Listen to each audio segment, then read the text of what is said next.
ఆయన తను ఏది మాట్లాడినా కరెక్ట్ అనేటటువంటి ఫీలింగ్లో ఉంటారు. ఇంకోటి తెలంగాణ ఉద్యమం రావడానికి కారణమైతే ఆయన చెప్పింది కరెక్టే కదా. దిష్టి తీసి పక్కన పెట్టండి. ఆ రోజున కారణం ఏంటి?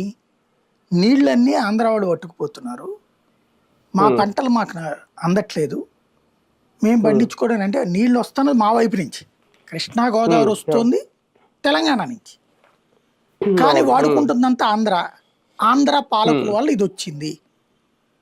మా ప్రాంతాలు కేసీఆర్ కూడా నేను దుఃఖిస్తున్నాను, నీళ్లు మా పక్క నుంచి వెళ్తుంటే అదే ఆంధ్రప్రదేశ్లో కృష్ణా గుంటూరు జిల్లాల నుంచి అటు గోదావరి దాకా పోతా ఉంటే పచ్చగా రెండు వైపుల పొలాలు కనబడతాయి. అది చూసినప్పుడు నాకు దుఃఖం వస్తుంది. మా కరీంనగర్, మా ఆదిలాబాద్, మా మహబూబ్ నగర్ ఏంటది రాళ్ళు రప్పలు కనబడ్డం ఏంటి అని కదా మాట్లాడింది.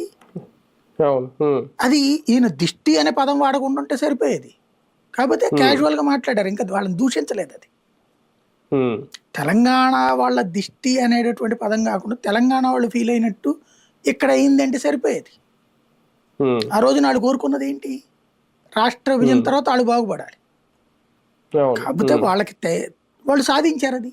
ఇవాళ రోజున ఏంటి? భారతదేశంలో హైయెస్ట్ గెయిన్ ఏది ఆహార ధాన్యాల ఉత్పత్తి ఎక్కడో తెలుసా? తెలంగాణ. వరి. జోక్ ఏంటంటే రాష్ట్ర విభజన రోజు దాకా ఉమ్మడి